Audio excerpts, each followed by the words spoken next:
JJP ने लोकसभा चुनाव के लिए 5 उम्मीदवारों के नामों का किया ऐलान। हिसार से नैना चौटाला लड़ेंगी चुनाव। गुरुग्राम से मशहूर सिंगर फाजिलपुरिया को दी टिकट। महम में सरेबाजार 2 लोगों पर अंधाधुंध फायरिंग। एक बुजुर्ग की मौके पर मौत, दूसरा गंभीर रूप से जख्मी। रंजिशम दिया वारदात को अंजाम। निदाना गांव के 2 गुटों में है पुरानी दुश्मनी, अब तक कई हत्याएं। कांग्रेस पर विज का तंज, बोले कांग्रेस के पास संगठन नहीं, वो साथ में बैठ भी नहीं सकते। अपनी अनदेखी से फिर आहत दिखे अनिल विज, बोले मुझे एहसास करवाया गया, मैं छोटा वर्कर, सीएम सैनी हमारे सामने राजनीति में आए। रणजीत सिंह चौटाला 2 मई को हिसार से भरेंगे पर्चा। सिरसा से बीजेपी उम्मीदवार अशोक तंवर 4 मई को करेंगे नामांकन।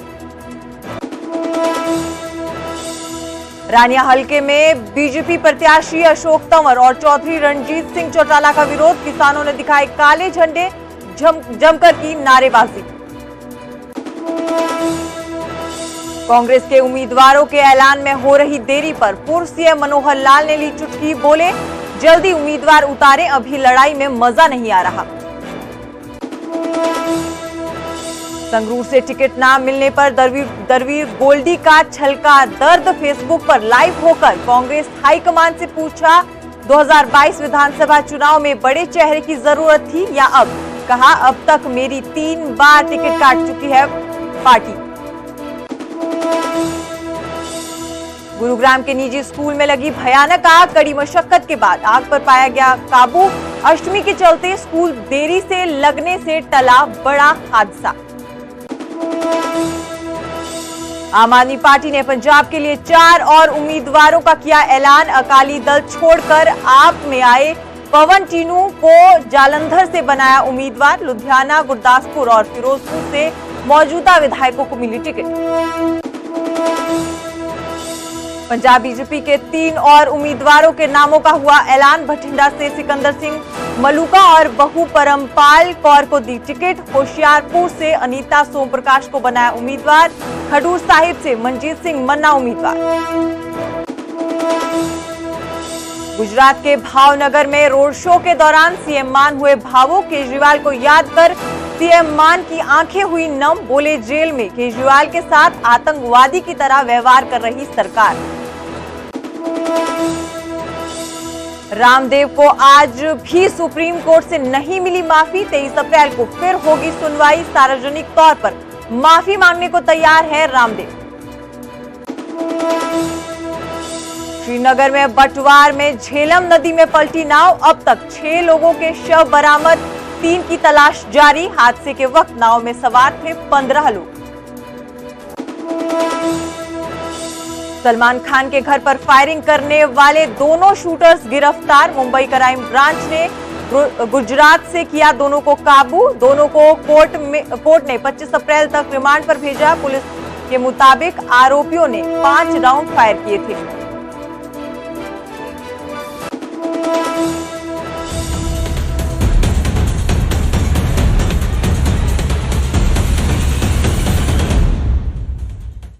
हरियाणा प्राइम देख रहे सभी दर्शकों का स्वागत है। आप सभी के साथ मैं हूं सुजाता कंवर और बुलेटिन की शुरुआत करेंगे बड़ी खबर के साथ। रोहतक में एक बार फिर जो है दहला है महम गोलियों की गूंज से। आपको बता दें कि सरेबाजार 2 लोगों पर अंधाधुंध फायरिंग की गई है। एक बुजुर्ग की मौके पर मौत हो गई तो दूसरा गंभीर रूप से घायल हो गया। मृतक 60 वर्षीय वजीर सिंह निदाना का रहने वाला था और गोली लगने से जो घायल हुआ है बबलू नंबरदार, वो किशनगढ़ का रहने वाला था। निदाना गांव के 2 गुटों में पुरानी रंजिश चल रही है और रंजिशन ही ये वारदात को अंजाम दिया गया है। पहले भी कई हत्याएं हो चुकी है, लेकिन आपको हम तस्वीरें दिखा रहे हैं कैसे शूटर आया और हेलमेट लगाकर आया और इस पूरी वारदात को अंजाम दिया। इस पूरी वारदात में 60 साल के एक बुजुर्ग की मौत हो गई, जबकि दूसरा घायल है। दूसरे की जो हालत है वो गंभीर बताई जा रही है। तो एक बार फिर एक रंजिशन इस पूरी वारदात को अंजाम दिया गया है। रोहतक के महम में एक बार गोलियों की गूंज से फिर दहला है सरेबाजार। अंधाधुंध फायरिंग की गई जिसमें एक बुजुर्ग की मौके पर मौत हो गई।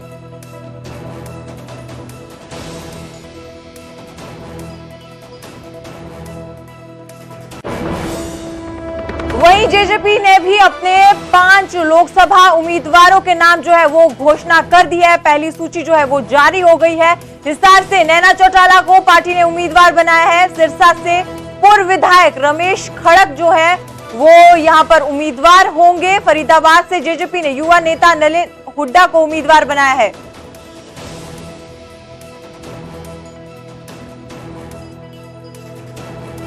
जी, हमारे साथ फाजिलपुरिया जो है वो ही फोनों पे मौजूद है। आपसे पूछना चाहेंगे कि कैसा लग रहा है आपको जेजेपी ने टिकट दी है। हेलो सर, हम आपसे पूछना चाहेंगे कि आपको कैसा लग रहा है, आपको जेजेपी ने अपना उम्मीदवार बनाया है लोकसभा के लिए, लोकसभा सीट से। सबसे पहले नमस्कार जी। और मेरे को बहुत अच्छा लग रहा है कि पार्टी ने मेरे को इस योग्य समझा है और ये जिम्मेदारी मेरे को दी है। जी, आप एंटरटेनमेंट से अब पॉलिटिक्स की तरफ जा रहे हैं, क्या कुछ कहना चाहेंगे? एक्चुअली हम शुरू से ही समाज सेवा और इस तरह के मुद्दों पे काम करते थे। जैसे कि एक बार रेप हुआ था कुछ यूपी में कुछ बच्चियों के साथ, जब भी हमने आवाज उठाई थी। पुलवामा के टाइम पे भी हमने कैंडल मार्च किया था। हमारे बीच के सिद्धू भाई थे, उनके साथ जब वो उनके ऊपर गोलियां चली थी, जब भी हमने आवाज उठाने का काम किया था। किसान आंदोलन में भी हमने आवाज उठाई थी। तो शुरू से हमने काम करने की कोशिश किया। पार्टी की सपोर्ट रहेगी और थोड़ी सी हमें भी पीछे से हौसला मिलेगा तो और अच्छा लगेगा और अच्छे तरीके से जी। टिकट को लेकर क्या आपकी किसी से बात हुई? दुष्यंत चौटाला और जेजेपी को ही आपने क्यों चुना?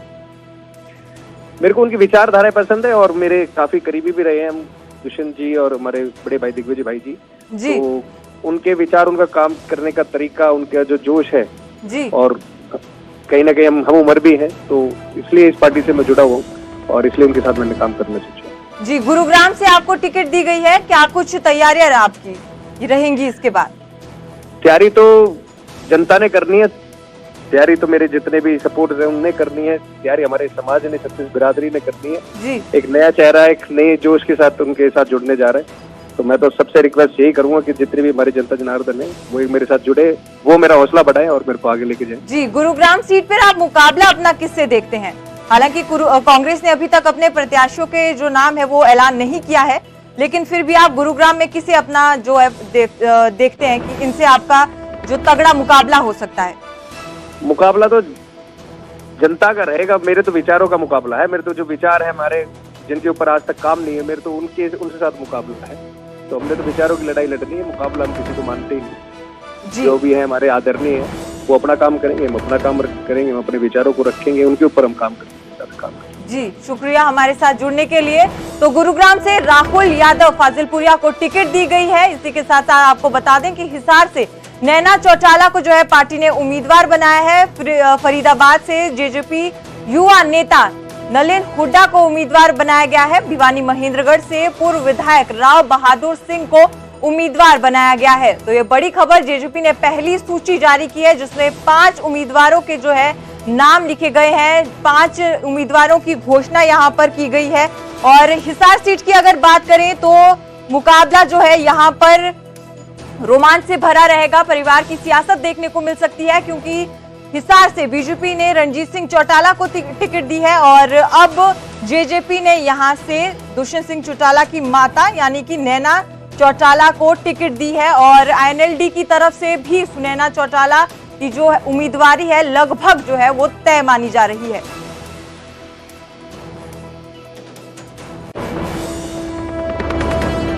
तो आपको बता दें बड़ी खबर,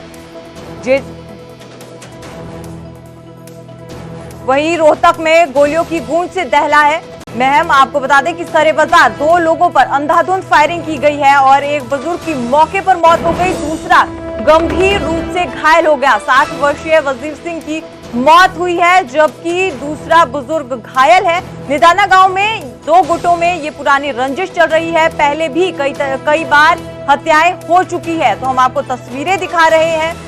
गंभीर हालत में जो बुजुर्ग है उसे अस्पताल पहुंचाया गया है, लेकिन 60 वर्षीय वजीर सिंह निदाना की मौत हो चुकी है।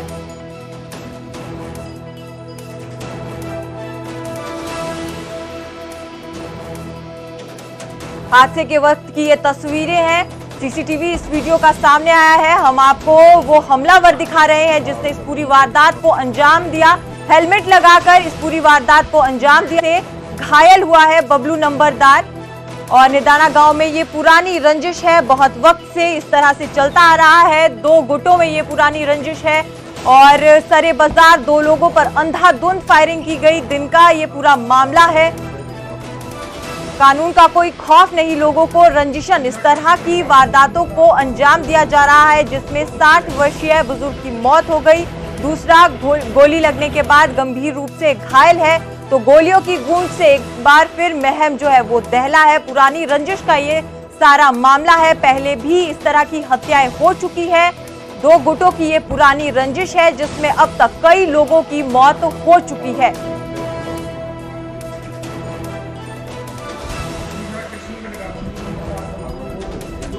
बड़ी खबर हम आपको बता रहे हैं, महम से ये बड़ी खबर सामने आई जहां पर दिन दिहाड़े एक वारदात को अंजाम दिया गया। रंजिश, पुरानी रंजिश का ये पूरा मामला है। कई लोगों की अब तक इसमें जान जा चुकी है।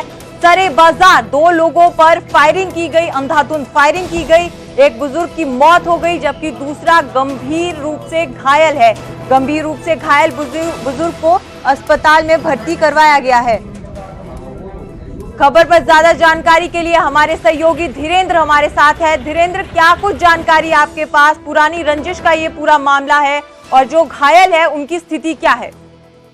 देखिए, अभी जो हमलावर है वो पुलिस की पकड़ से बाहर है और जो अंदाजा लगाया जा रहा है कि निदाना गांव में जो पूरा जिसमें कई लोगों की मौत भी हो चुकी है, उसी से जोड़कर इसे देखा जा रहा है। और जो बुजुर्ग हैं वजीर सिंह नाम के जिनकी मौत हुई है, उनके परिवार के लोगों की भी रंजिश है और फिलहाल उसी से जोड़कर इस पूरी वारदात को देखा जा रहा है। इसमें 2 लोग घायल हैं। जो दूसरा बुजुर्ग है बबलू नंबरदार, उसकी हालत अभी गंभीर बनी हुई है। उसको रोहतक पीजीआई में भर्ती कराया गया है। ट्रॉमा सेंटर में फिलहाल वो एडमिट है। जहां तक हमलावर हैं उनको पकड़ने के लिए पुलिस दावे कर रही है, लेकिन फिलहाल तक आरोपियों को नहीं पकड़ पाई है। जो बाजार में काम करने वाले लोग हैं उन्होंने जो हमलावर हैं उनकी एक वीडियो भी कैप्चर की थी जो कि फिलहाल सोशल मीडिया पे वायरल हो रही है। तो कहीं ना कहीं पुरानी रंजिश के मामले को देखकर इस पर कार्रवाई की जा रही पुलिस की तरफ से। जी शुक्रिया धीरेन्द्र ज्यादा जानकारी देने के लिए। तो हमलावर अभी पुलिस की गिरफ्त से बाहर है।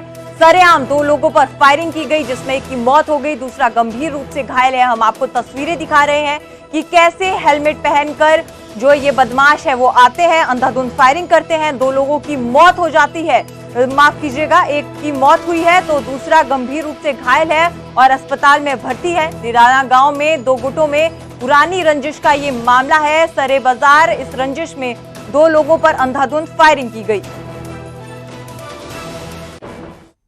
वहीं यूपीएससी परीक्षा 2023 का रिजल्ट जो है वो जारी कर दिया गया है। हरियाणा के परीक्षार्थियों ने फिर एक बार सफलता के झंडे गाड़े हैं। भिवानी के भावेश खयालिया ने 46वां रैंक झटका है। दूसरे प्रयास में भावेश ने ये सफलता हासिल की है। पिछली साल यूपीएससी में उन्हें 280वां रैंक जो है वो हासिल हुआ था। फिलहाल भावेश हरियाणा सरकार में HCS है। तो यूपीएससी परीक्षा का 2023 का ये जो रिजल्ट है वो जारी कर दिया गया और हरियाणा के भिवानी के रहने वाले भावेश खयालिया ने 46वां रैंक झटका है। उन्होंने दूसरे प्रयास में भावेश ने ये कामयाबी हासिल की है। पिछले साल यूपीएससी में उन्हें 280वां रैंक जो है वो हासिल हुआ था। फिलहाल भावेश हरियाणा सरकार में HCS है।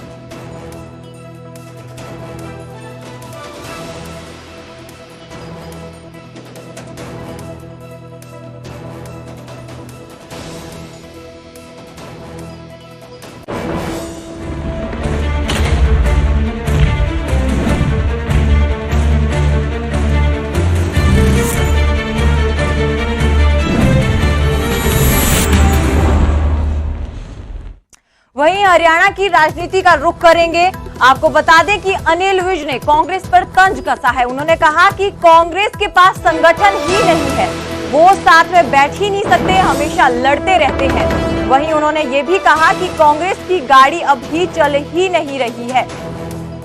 तो वहीं बीजेपी पे लगातार सवाल उठाए जा रहे थे कि कांग्रेस से आए हुए लोगों को ही अपना उम्मीदवार बनाया गया। इस पे अनिल विज ने कहा कि क्या कांग्रेस ने कभी भी किसी को अपनी पार्टी में शामिल नहीं करवाया है।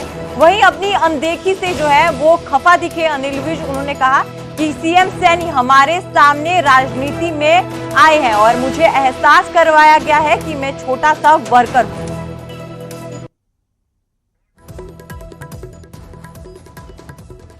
देखिए, कांग्रेस के पास कोई संगठन नहीं है 10 साल से।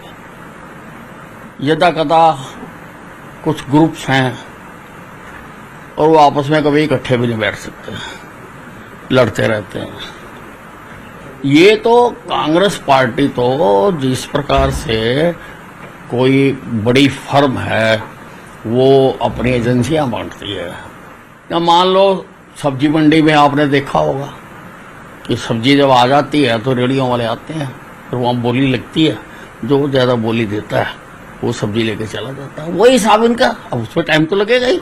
तो मैं उस लेवल का वर्कर हूँ, एक छोटा सा वर्कर, अपने हलके में जो मैं काम कर सकता हूँ और मैं पूरी ताकत लगाकर अम्बाला छावनी से जो भारतीय जनता पार्टी की उम्मीदवार है बंतो कटारिया जी, उनको जिताऊंगा। अरे अब मुझे जैसा बताया गया ना, ये मुझे एहसास कराया गया कि आप एक छोटे से कार्यकर्ता हैं और आप जाके अपने अम्बाला छावनी में काम करो, तो इसलिए मैंने अम्बाला छावनी का काम कर रहा हूँ। तो आप केवल अम्बाला छावनी तक ही प्रचार करते हुए नजर आएंगे या फिर कोई और आगे कहीं पूरे हरियाणा में भी जाएंगे? नहीं, मैं कहीं नहीं जाऊंगा। मैंने कह दिया मैं अम्बाला छावनी रहूंगा, मैंने अपने कार्यकर्ताओं को भी कह दिया और मैं अम्बाला छावनी में काम करूंगा। कि कितनी बार कोई बना और क्या बना, क्या काम करे, उससे सीनियरिटी तय करने का तो हो सकता कुछ लोगों का कुछ और हो, तो उसमें मैं फिट ना बैठता हूँ। नायब सिंह तो ये तो हमारा छोटा भाई है, हमारे सामने राजनीति में आया, हमारे सामने जिला अध्यक्ष बना, तो उसके साथ उसी ढंग से प्यार से बात हो रही है। तो आपको भी मंत्री बनने का ऑफर था, उप मुख्यमंत्री बनाने का ऑफर था, ये बात लगातार सोशल मीडिया में भी चली, टीवी पर भी चली, अखबारों में भी छपी, लेकिन आप कहीं ना कहीं जिद पर अड़े रहे और इस कारण से आपने पद ग्रहण नहीं किया। ये बिल्कुल गलत मिथ्या प्रचार है। मेरे से किसी ने कोई बात नहीं करी कुछ बनने की, यहां तक तो बात ही नहीं हुई। वो घर भी आए उन्होंने तब भी ये बात नहीं करी। ये तो अब जनता को भी तो कुछ समझाना होता ना जी, अब ऐसे ही तो नहीं तो जनता खड़ी हो जाती है। वहीं रानिया में अशोक तंवर और रणजीत सिंह चौटाला का विरोध हुआ है। किसानों ने विरोध में उन्हें काले झंडे दिखाए हैं। चुनाव प्रचार के लिए आए थे अशोक तंवर और रणजीत सिंह चौटाला। तंवर के लिए चुनाव प्रचार किया जा रहा था रणजीत चौटाला की तरफ से, लेकिन किसानों ने विरोध किया है, नारेबाजी की और काले झंडे दिखाए हैं। आपको बता दें कि सिरसा लोकसभा सीट से बीजेपी उम्मीदवार है अशोक तंवर। दोनों ही उम्मीदवारों का लगातार किसानों की तरफ से विरोध किया जा रहा है। तो एक बार फिर अशोक तंवर का और रणजीत सिंह चौटाला का रानिया में विरोध किया गया है। चुनाव प्रचार के लिए पहुंचे थे, लेकिन किसानों की तरफ से काले झंडे दिखाए गए, नारेबाजी की गई।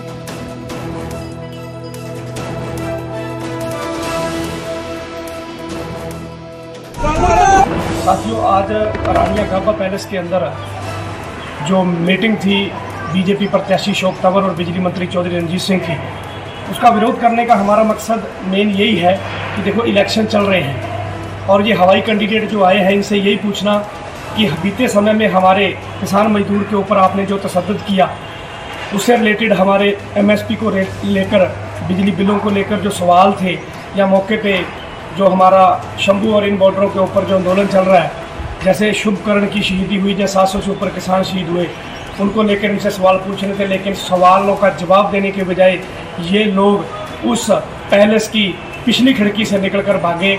ये इनकी जो कमजोरी और मानसिकता का प्रतीक था।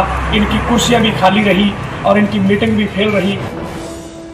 वहीं रणजीत सिंह चौटाला ने कुमारी सैलजा को बहारी बताया है। आपको बता दें कि कांग्रेस से सिरसा लोकसभा सीट से उम्मीदवार हो सकती है कुमारी सैलजा। कुमारी सैलजा 2 बार सिरसा लोकसभा सीट से हार चुकी है, ये कहा है रणजीत सिंह चौटाला ने।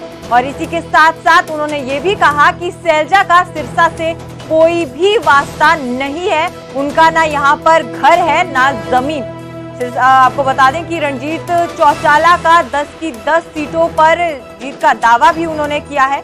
तो एक बार फिर से रणजीत सिंह चौटाला ने कुमारी सैलजा पर वार किया है। हालांकि कांग्रेस ने अभी किसी भी उम्मीदवार का ऐलान यहां पर नहीं किया गया है, लेकिन कयास लगाए जा रहे हैं कि कुमारी सैलजा को जो है सिरसा से कांग्रेस अपना उम्मीदवार बना सकती है। लेकिन रणजीत सिंह चौटाला ने उन पर वार किया और कहा कि कुमारी सैलजा बाहरी है, उनका सिरसा से कोई भी वास्ता नहीं है।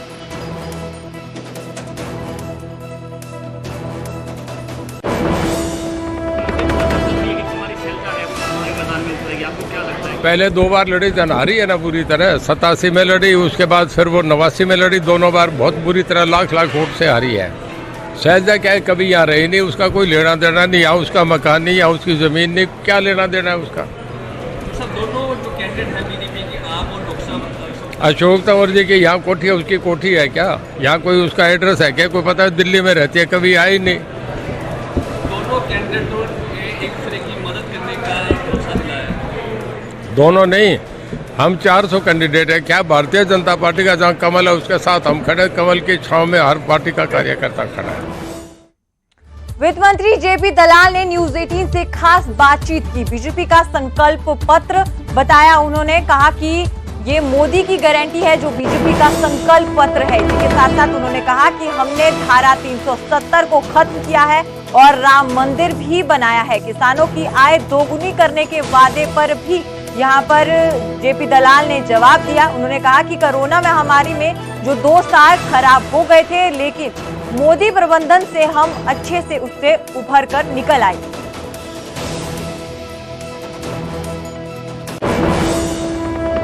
पक्ष यानी कांग्रेस की बात करें तो वो लगातार यही कह रहे हैं कि 2014 में जो वादे किए गए थे, बेरोजगारी, महंगाई, ये सब उसके अंदर से गायब है। अब इनका कोई जिक्र नहीं कर रहे हैं कि कितने लोगों को रोजगार देंगे, महंगाई कैसे घटेगी, युवाओं का क्या भविष्य होगा। अब उसका कोई भी जिक्र इसके अंदर नहीं है। किसान का कोई जिक्र नहीं है कि किसान की आय को दुगना किया जाएगा। 2022 तक की बात कही गई थी, लेकिन अब इस समय इस संकल्प पत्र में कोई भी जिक्र उसका नहीं किया गया।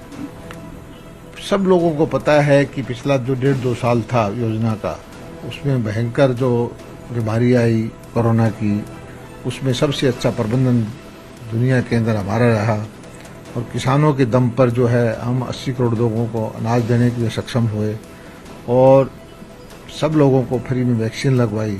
हमारा विकसित देश थे अमेरिका, ब्रिटेन, उनसे अच्छा प्रबंधन रहा है और सभी मानते हैं कि जो तेज गति से काम चल रहे हैं, इससे रोजगार के साधन भी बढ़े हैं और एजुकेशन के साधन भी बढ़े हैं, मेडिकल कॉलेजेस बन रहे हैं, हाईवेज का काम चल रहा है, इंफ्रास्ट्रक्चर में एयरपोर्ट का काम चल रहा है, एम्स पहले से दुगने से ज़्यादा हुए हैं और रोड्स का काम है, मेट्रो का काम है और इसी तरह से इंफ्रास्ट्रक्चर का काम होता है तो रोजगार के साधन भी बढ़ते हैं।